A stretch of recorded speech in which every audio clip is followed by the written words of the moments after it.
আপনারা জানেন বিএনপির ভারপ্রাপ্ত চেয়ারম্যান দেশনায়ক তারেক রহমান তৃণমূল পর্যায়ের নেতা কর্মীদের সবসময় মূল্যায়ন করেছেন।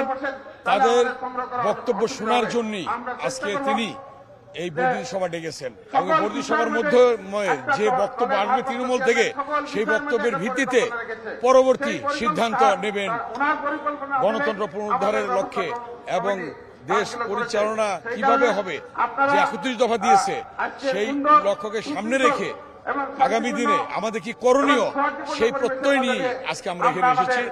বাংলাদেশ জাতীয়তাবাদী দলের আজকের এই বর্ধিত সভা অত্যন্ত তাৎপর্যপূর্ণ, কারণ আমরা বহু বছর পরে ফ্যাসিবাদ মুক্ত একটি বাংলাদেশে বর্ধিত সভা করছি, যেখানে আমাদের তৃণমূলের নেতাকর্মীরা এসছে যারা এই ১৫ বছর ধরে অত্যাচার সহ্য করেছে, স্ট্রাগল করেছে, অনেক মামলা হামলা নিয়ে তারা ছিল এবং এদের অনেকের ফ্যামিলিও মারা গেছে, তারা অত্যাচারিত হয়েছে। তারা এসেছে অনেক আশা নিয়ে এবং আমি বলবো যে এই বর্ধিত সভা শুধু মিলন মেলাই নয়, এখানে আগামী দিনে বিএনপির পথ চলাতে কি নির্দেশনা আমাদের ভারপ্রাপ্ত চেয়ারম্যান সাহেব দিবেন বা আমাদের স্থায়ী কমিটির সদস্য সহ পলিসি মেকাররা দিবেন, সেটাও কিন্তু আমাদের তৃণমূলের নেতাকর্মীরা আজকে এখান থেকে নিয়ে যাবে।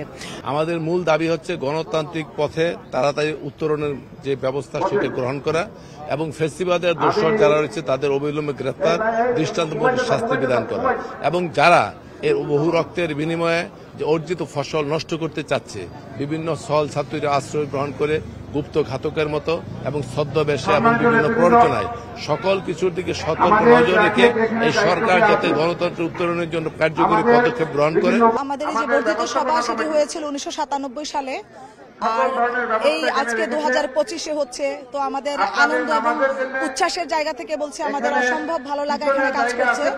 তবে আরো ভালো লাগাটা আরো বেশি সুন্দর হতো যদি এখানে সরাসরি আমাদের দেশনেত্রী বেগম খালেদা জিয়া এবং তারেক রহমান সরাসরি উপস্থিত থাকতেন।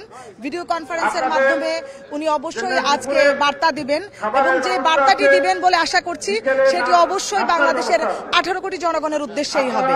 এটা জাতীয়তাবাদী দলের প্রতিটি নেতাকর্মীর একটি স্বপ্ন। আমাদের ভারপ্রাপ্ত চেয়ারম্যান জনাব তারেক রহমানের নির্দেশে আমরা আজকে এখানে বর্ধিত সভার আয়োজন করেছি। অত্যন্ত সুশৃঙ্খলভাবে আমাদের প্রায় ৩০০ ভলান্টিয়ার আমরা কাজ করতেছি। সারা বাংলাদেশ থেকে সমস্ত জেলা, উপজেলা এবং পৌরসভার প্রেসিডেন্ট, সেক্রেটারি সহ অন্যান্য প্রতিনিধিরা অংশগ্রহণ করতেছেন অত্যন্ত শান্তিপূর্ণভাবে। এবং আমরা একটা মেসেজ দিতে চাই সারা দেশবাসীকে যে আমরা একটি সুশৃঙ্খল গণতান্ত্রিক দল এবং এই গণতান্ত্রিক দলের কাজই হচ্ছে দেশকে সুসংহত করা এবং গণতন্ত্র প্রতিষ্ঠার জন্য আজকে আমাদের একটি মাইল ফলক এবং আমাদের পরবর্তী দিক নির্দেশনা দেওয়া হবে। আমাদের দেশের জনগণের নিরাপত্তা নিশ্চিত করা দরকার এবং অর্থনৈতিক মুক্তির দরকার। দেশের অর্থনীতি ভেঙে দিয়েছে, বাজার নিয়ন্ত্রণ করা দরকার, আইন শৃঙ্খলা নিয়ন্ত্রণ করা দরকার। এই জন্য একটি ডেমোক্রেটিক প্রসেসের প্রয়োজন। একটি ডেমোক্রেটিক সিস্টেম চালু করতে হলে নির্বাচনের কোনো বিকল্প নাই।